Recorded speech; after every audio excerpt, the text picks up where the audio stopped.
I'm not the first one to say it. But the mind is a magical thing.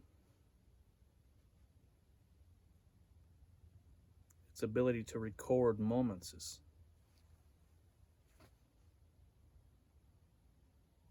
substantial. Better than any phone or studio, microphone, you name it. It's top notch, and I think you all understand why.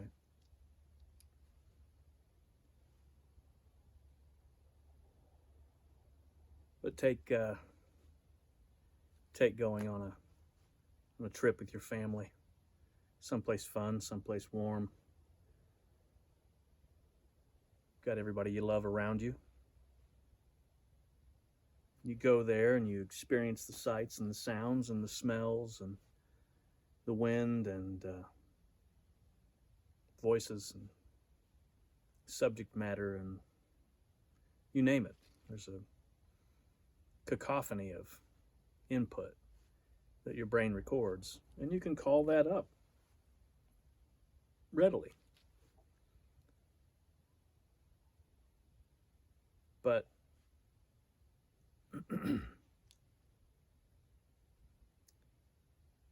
let's say you're moving through the world and you experience some trauma.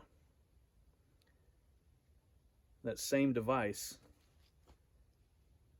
with all of its abilities, does the exact same thing.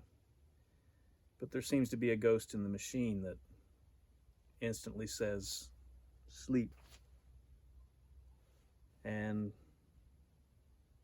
maybe a few days later, you don't have that memory. You have pretty quickly just shuttered it. You sank it to the bottom of a very deep pit. And you just move on. That tends to work better as you're, a young person or a kid. It's marvelous because that ghost in the machine shuts your mind down and allows you to just move on through and just get on with life.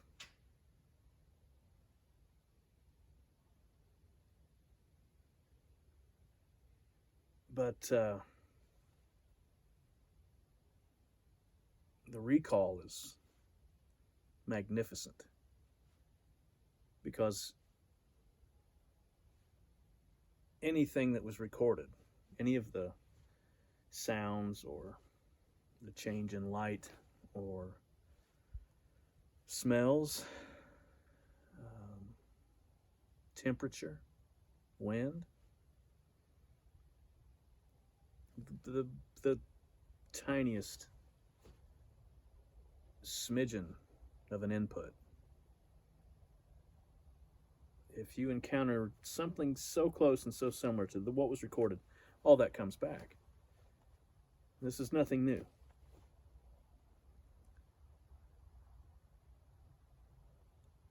And we kind of pick up what, as we age, we pick up things that happened and we mull them over, we go through them, and we think we get past them and we resolve them and we think we overcome them. Those events that leave a bad mark.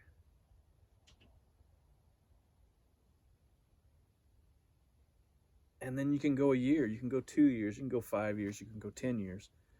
And sometimes you just kind of forget. But you'll wake up in the morning and you'll just plan to head out on a ordinary average day.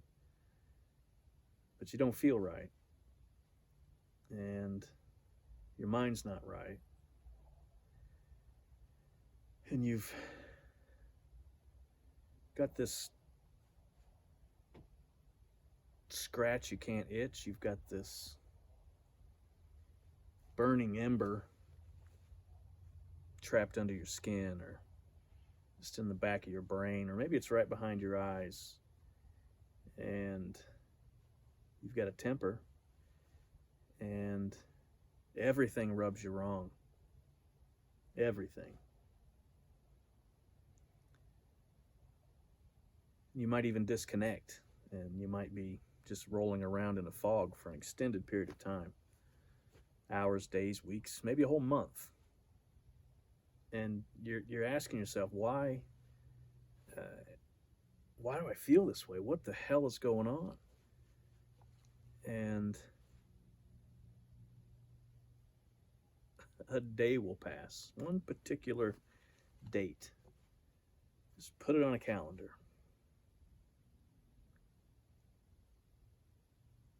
And the whole picture comes into view. And it's some horrid moment you experienced on a particular date at a particular time. And then it seems to get a little better. You kind of wake up and you move past that event, although all of that is so real. But once it comes to mind, it's like vapors, and you can move on. But man, that's sneaky. Here we've moved through November, and we're headed into December.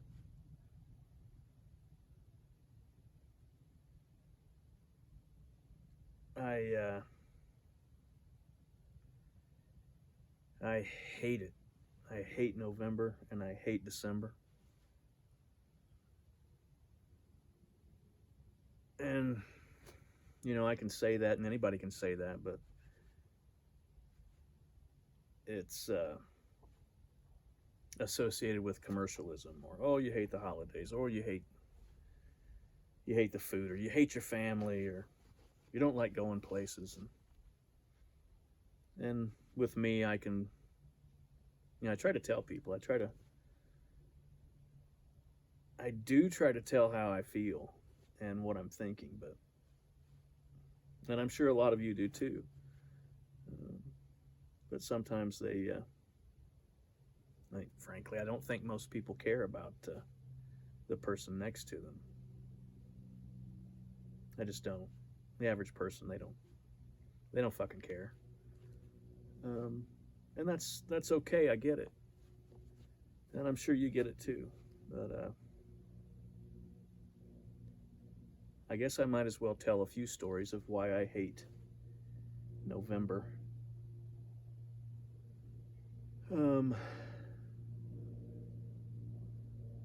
And particularly the famous holiday of Thanksgiving. I used to love it, and there are still aspects I do love about it. The food's great, and there's really nothing behind it other than take the politics out of it, and it's traditionally the American occasion to get together with your family and have some good food, watch some sports ball, or go for a walk, go for a run. There's all kinds of things to do. It is a beautiful holiday. And I have some of those memories, but there are a few memories I have that are right on there that just muddy the whole season up. And I've talked about them, I've written about them, and I've rolled them over in my head, and I've gone through them, but it snuck up on me, and I guess my heart hasn't had a good month, even though there's a lot to be happy about. There's a lot in my life that is beautiful and wonderful and blessed. But I just can't shake moments in time that happened 30 years ago, 20 years ago, 25, 30 years ago. so long ago I can't even align the days, but it snuck up on me. I didn't know why I was feeling the way I was, and just that irritant. And some of you, you know what I'm talking about. But the events that happened, I guess there were several.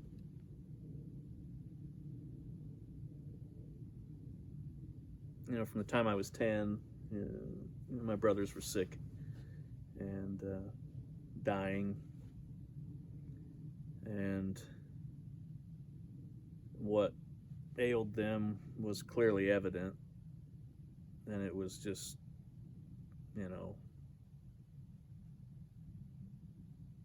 shoulders width away across the dining room table, watching them struggle to be alive and serve themselves and feed themselves on Thanksgiving. And those are images you don't readily lose. Man, it hurts too. It hurts to have witnessed that.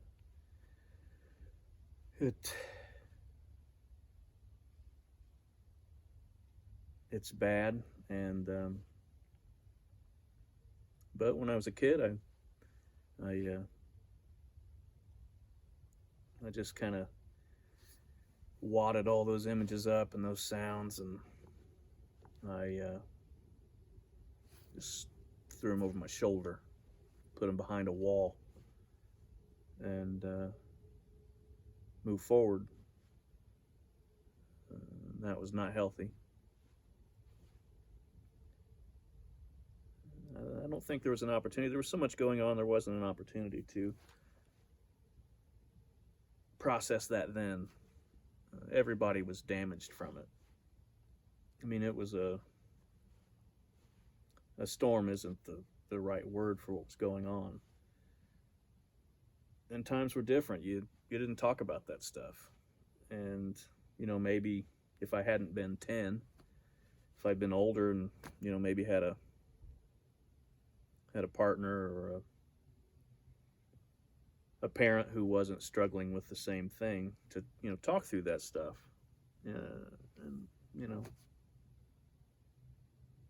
And that, I mean, frankly, that just wasn't really done back then like it is now, I think. Maybe it's not done now, but I like to think it would be done now. But I didn't process any of that, and just in the past 6 or 7 years have I attempted to process it. And what sort of process? I don't know. But it leaves a mark, and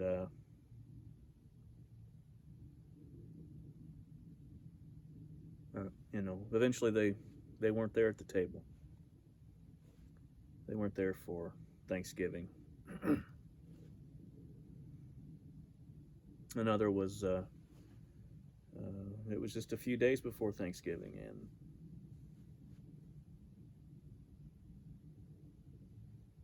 and Danny and Joe and Carrie,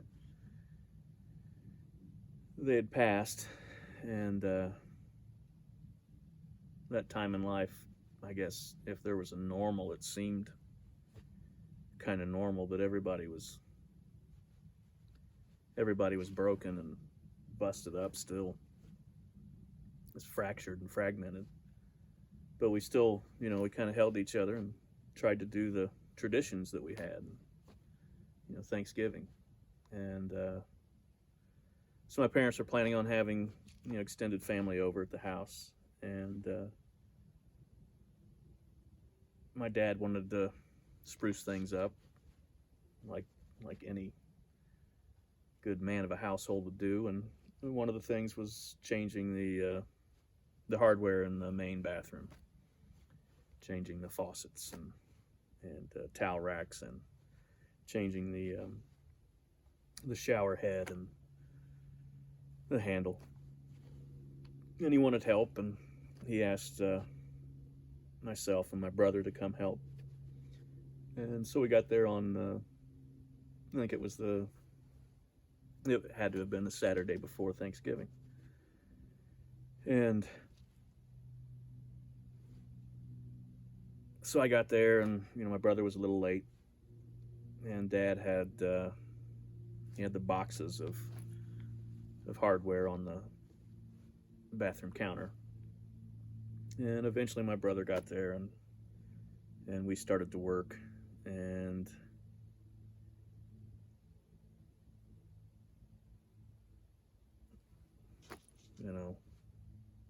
so we started working, and my dad told us that he had to go get some things while we changed these pieces out.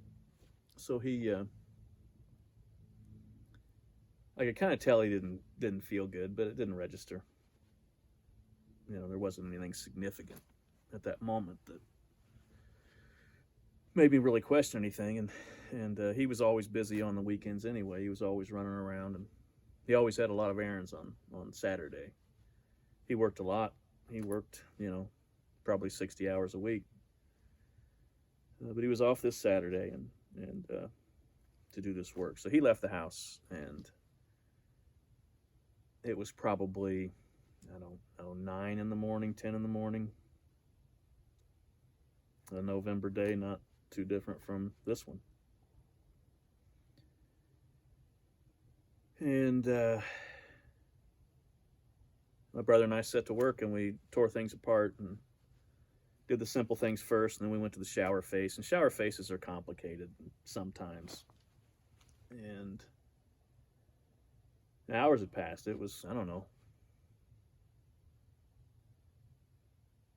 maybe 6 hours later, 5 or 6 hours later, maybe. But Dad wasn't back yet. So Lomek voiced his concern, and I agreed. It's kind of weird that he's not back yet. So my brother went in the kitchen. It was long before the days of cell phones and such. And he went to the kitchen, and he knew my mom wasn't home, and he knew where she was. So he called her and let her know that Dad was gone. He's been gone a long time, and doesn't know where he's at. And I could hear the conversation, and I could tell she was concerned, but she was trying to pacify him. And eventually he came back into the bathroom, and we continued working. And maybe a half hour later, 45 minutes later, we hear the front door open, and we figure, well, that's Dad getting home. And he out of the corner of my eye, see him just walk right on by. But it was almost like he was stumbling. He just walked right on by the bathroom door, headed down the hallway to either his bedroom or our family room. And Lomek put down his tools, and he went out of the room and called to Dad, and he didn't answer. And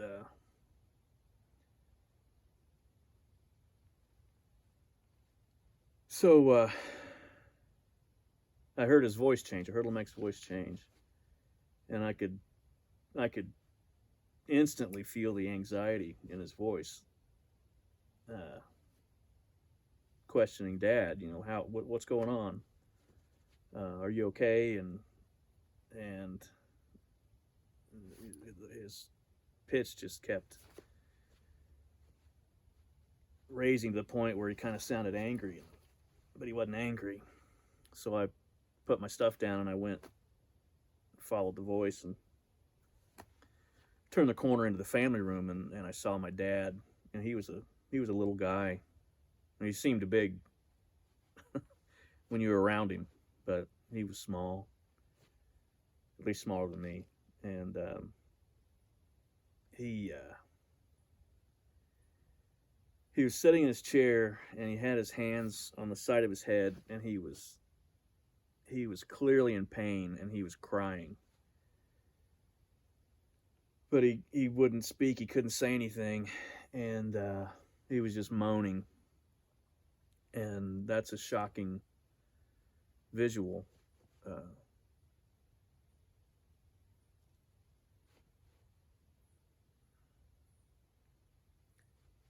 you know, I tell people, and I don't think they get it, but you can't put your mind's eye out. Some things you can't unsee. That's one of those things I would like to unsee. Um, he he was contracted, and he was rocking back and forth in his chair, and I just glanced down, and I noticed that he was wearing two different shoes, and it was it was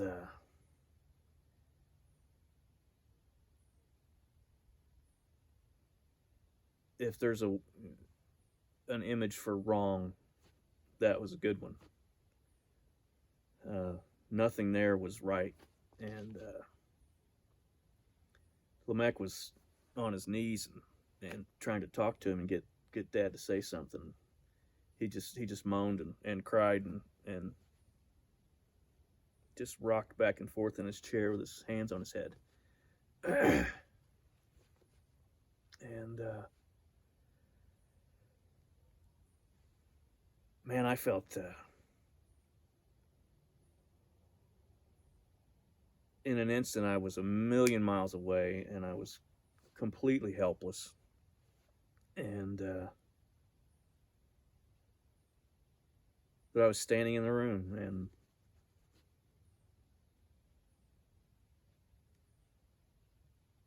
just fucking helpless. So I did I don't know, always felt like a bit of a coward because of this one event, but I just backed out of the room. You know, I just backed out. And I went back and I picked up 2 hands full of tools and went back to work on that shower. And I poured all of that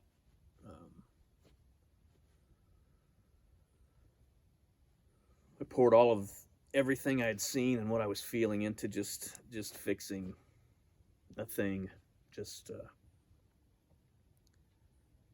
turning wrenches and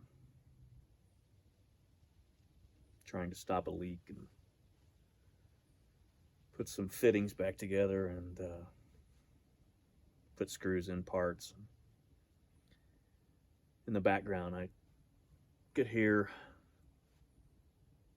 out of one side of my head, I could hear my dad by himself in the living room, because Lamech had left and went to the kitchen, and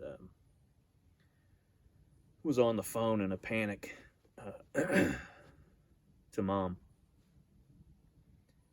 And then my memory kind of stops there. To this day, I don't.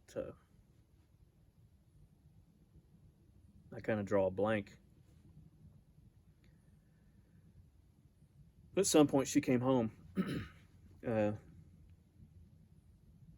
She couldn't have been more than a half hour away or 40 minutes away. Wasn't a lot to do in our little town, so. But and I don't really remember finishing any of that work, but I know it got finished. But somehow Mom came home and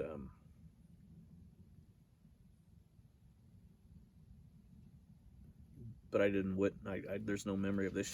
She got my dad in the car and got him to the hospital, and they did a CT scan, and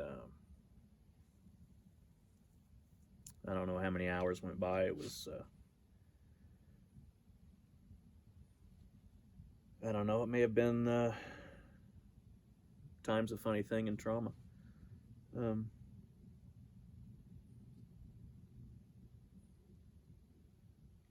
I think it was still light out. when she returned by herself.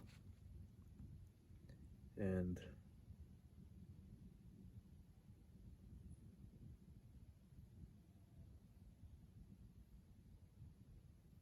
it was just Lamech and me there in the house, and I don't remember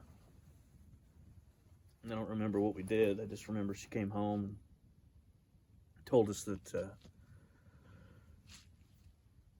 man, she was a wreck. And she was a very beautiful woman.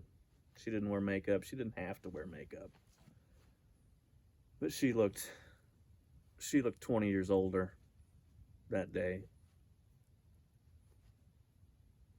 So she told Lamech and I that she finally got Dad to talk to her on the way to the hospital, and that he had went to get some bird seed and odds and ends, and it was a place he'd been to a million times. It was this little co-op, and he'd go there on Saturdays and get cracked corn and seed. You know, I'd been with him to do that several times as a kid, and he'd been there like every Saturday for years. And that day he went and couldn't remember how to get there. And he kept driving, and he couldn't remember how to get home. And I can only imagine that terror, because he was in that terror for hours. Who knows how many hours? I don't know where he went. I don't know how far away he drove. I don't know if he parked somewhere. He was lost in his mind. And I just think of that terror. You know, one minute you're fine, and the next minute you don't know. You don't know where you are. But he made it home.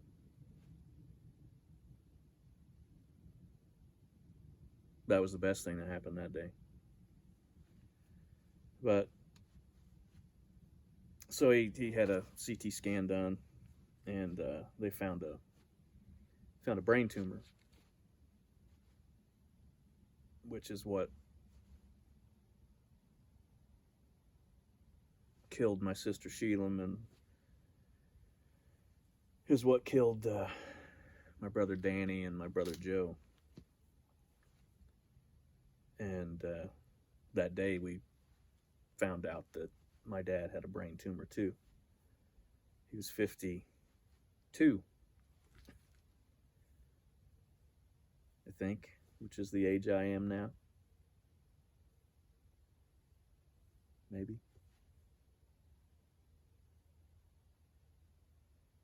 But that was the Saturday before Thanksgiving, and you know, they discharged him. They discharged him on Sunday, and I do remember this when Mom brought him home, and even before she brought him home, there were people arriving at the house, people from church and neighbors, and Lamech and I were on the front porch as people came in the house, I think.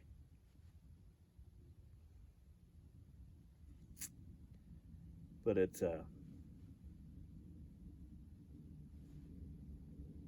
don't know, I went to sleep for a while after that. But I remember, the Thursday after that weekend was Thanksgiving, and my cousins came to the house, and aunts and my uncles. We had Thanksgiving dinner in the garage, and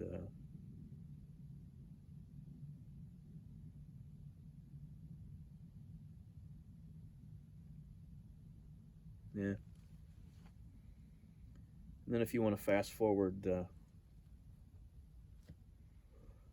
I think 2 years later, on Thanksgiving.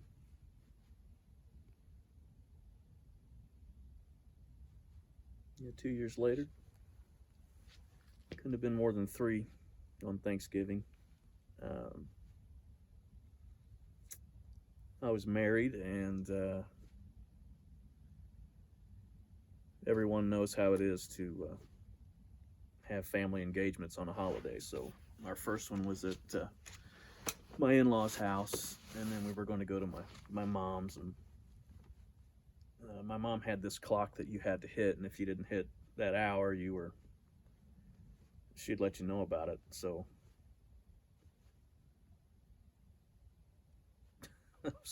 I was a grown male. I was pretty immature then. I was a mess, but I didn't know I was, which you generally don't when you're young. Hell, I'm dumb now. But that was she had that way, and it hung with me all day while I was at my in-laws. Got to go to mom and dad's to see them, and dad was sick, so I felt bad about not being there anyway. And so late leaving Muncie and getting back to Anderson, and pull into the driveway, and there aren't any lights on in the house, and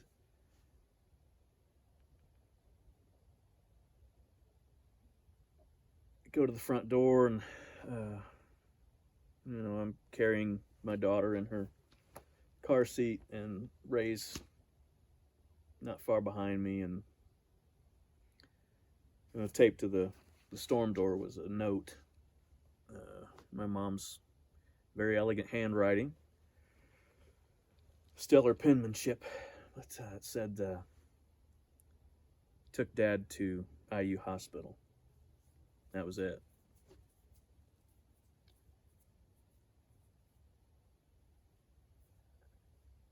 And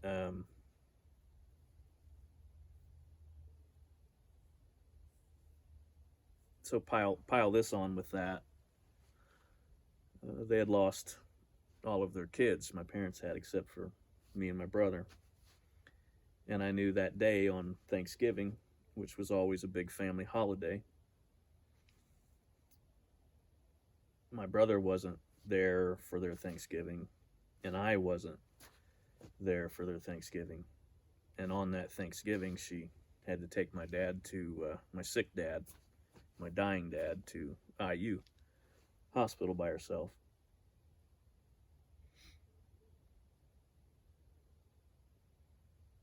There's a touch of guilt for you.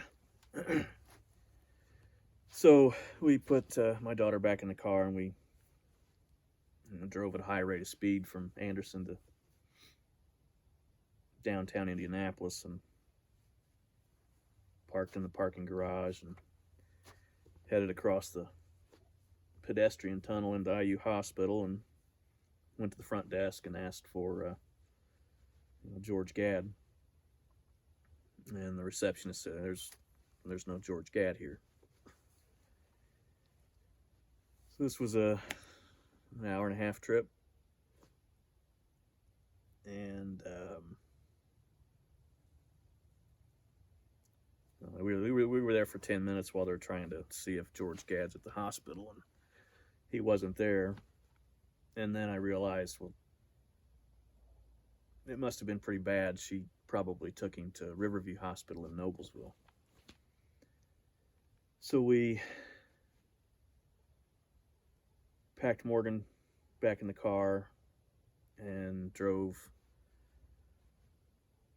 30 or 40 minutes back to Noblesville Hospital at Riverview. And Ray was getting our daughter out of the car, and I went ahead and headed into the emergency room. And as soon as the emergency room doors opened, I could hear her screaming.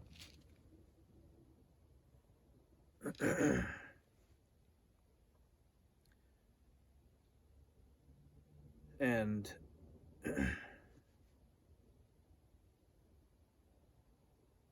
I went to the receptionist desk and I said, I'm here to see George Gadd. And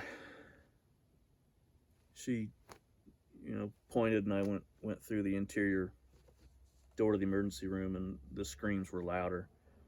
And I just went to the room number, and as I'm getting closer to the room number, it's just getting louder, and I realized that the inhuman screaming I'm hearing is my dad.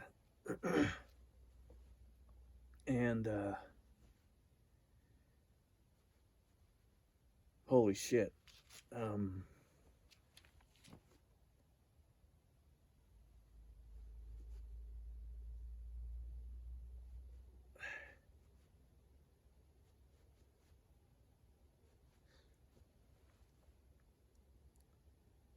He's in horrible pain, enough pain to make a man scream at the top of his lungs and claw at his face and his head. Mom's trying to hold him down, and she's crying, and he's still dressed. And so I asked her, what's going on? And she said he woke up from a nap earlier that day and had a terrible headache, and it was so bad he told her he was having issues with dementia, or the tumor was, and the surgeries had they were affecting him, and it was a point where they couldn't do any more surgeries. The tumor was growing too fast, and it was pointless to do anything. So it would take him out of his mind and give him the symptoms of dementia, where he didn't know what was going on around him. But he woke up from a nap with a terrible headache and thought someone had shot him in the head. And the pain just got worse, and she loaded him in the car by herself and knew to go to IU because that's where the primary care was. And but he was so bad, she diverted and just took him to Noblesville. And you really don't, to this day, I don't think you really know what you're getting into when you go to the hospital.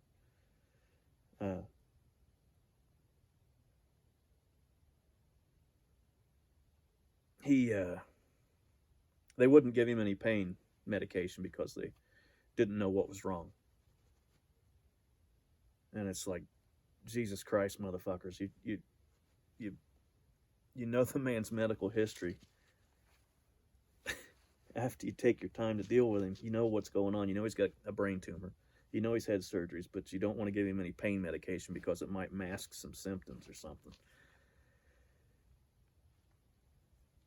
So they didn't, I don't know how long we were there, but he screamed the whole time in pain, and they didn't do anything.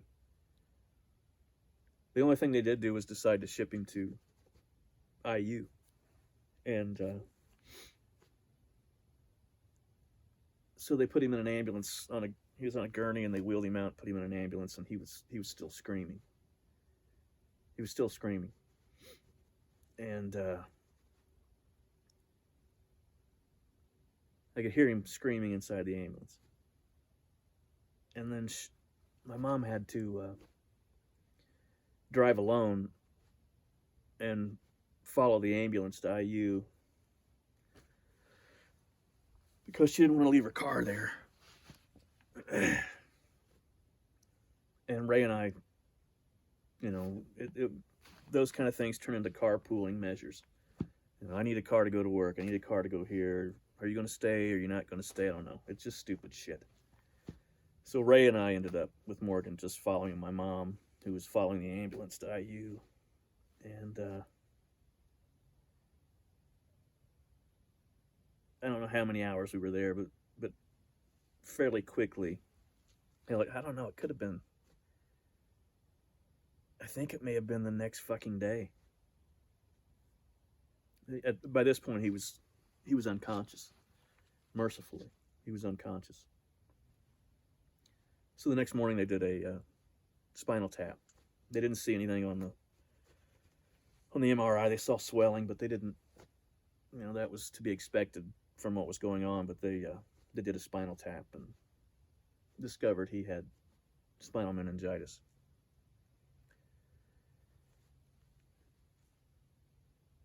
And it was, days later we found it was too far along to do anything.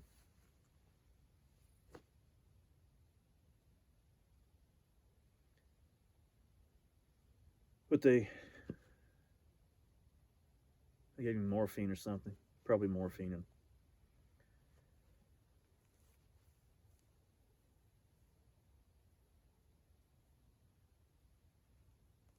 those were the last sounds I heard my dad make.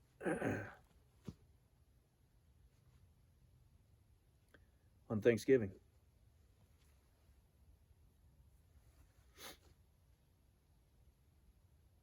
Screaming in pain.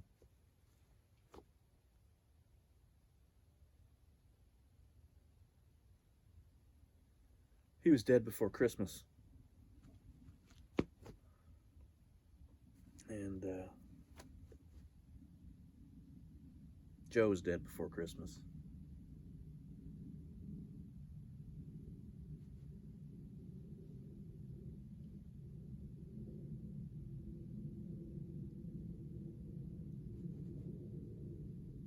And spinal meningitis is what killed his first daughter. Brain tumors what killed his boys. He experienced everything his kids did while they were dying. But anyway, back to that point, what this video was about memories. And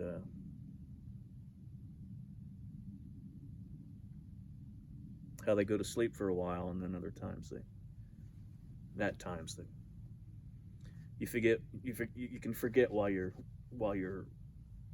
so messed up, and then you'll be reminded. But I can say it's pretty hard to, I got a lot of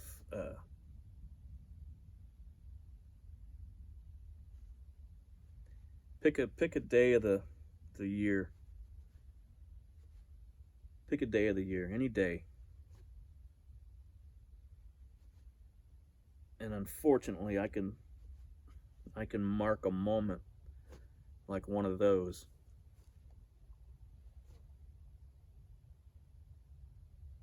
That muddies that day.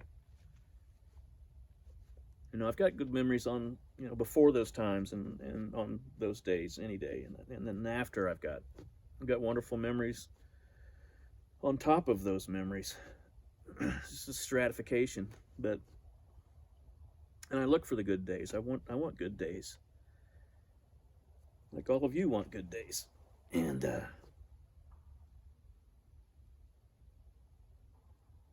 but there's this foundation of this stratification, this layer, this concretion. What other scientific term do I know? That's my foundation. That's part of my foundation. Those days like that, and I don't like it that they affect me like they do. I don't like having them. And it affects people around me. When I don't know why I feel like shit, I don't know why I got a short fuse, and I don't know why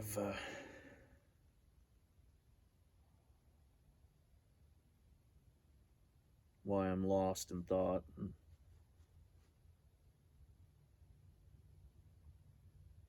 I catch myself just staring at things too long. I don't want those memories. I don't want them. But it's what I've got.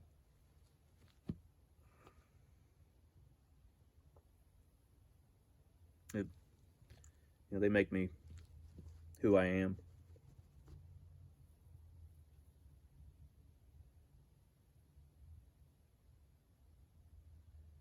but I don't want them to define me. And I try not to let them define me. And I don't want to be a victim. I don't want to be a, I don't want to wear that as a badge of honor. And I don't think I ever have. If anything, I've tried to ignore it, and I've tried to downplay it, and I've tried to reject it. But, sometimes, like some of you, you can't.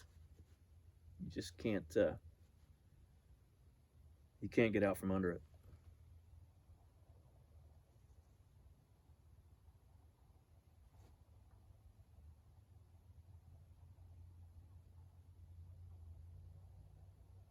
What's the line from the TV show everyone likes? Winter is coming? Yeah. Winter is coming. Anyway, Merry Holidays. I hope you can see the light in things. It's good to see the light. Find it. Find the beauty, find the light, find something to make a good memory